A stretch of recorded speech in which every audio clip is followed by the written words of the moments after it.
হৰাৰ পিছত কংগ্ৰেছ দলে বিভিন্ন ধৰণে আনন্দ কৰিছে। পৃথিৱীৰ গ্ৰিনিজ ৱৰ্ল্ড ৰেকৰ্ড, এইটো ৰেকৰ্ড হ'ব হাৰা পাৰ্টিয়ে ফূৰ্তি কৰা আৰু হাৰা পাৰ্টিয়েও সম্বৰ্ধনা গ্ৰহণ কৰাৰ। মই তাৰ বিষয়ে ক'বলৈ নাযাওঁ। হাৰি সম্বৰ্ধনা ল'ম নে জিকি সম্বৰ্ধনা ল'ম সেয়া মোৰ ব্যক্তিগত পছন্দ, কিন্তু আজি আমি সম্বৰ্ধনা জনাইছো বিজয়ী বীৰসকলক। আমি বিজয়ী বীৰসকলক ইয়াত আমি সম্বৰ্ধনা জনাইছো।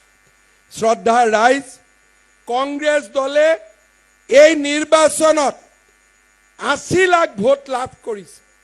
কংগ্ৰেছ দল বুলি কওঁতে আমি কাক বুজো?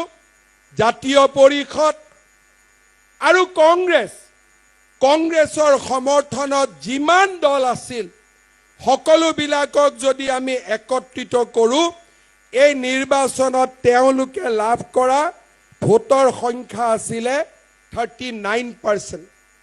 আমি 47%, তেওঁলোক 39%। কিন্তু এই 39%-এ আচল তথ্য নিদিয়ে। এই 39% তেওঁলোকে অসমৰ চুকে কোণৰ পৰা লোৱা নাই। উজনিৰ পৰা নামনিলৈ, বৰাকৰ পৰা পাহাৰলৈ, ভৈয়ামৰ পৰা ধুবুৰীলৈ তেওঁলোকে লোৱা নাই। এই গোটেই ভোটৰ 50% ভোট, অৰ্থাৎ এই গোটেই ভোটৰ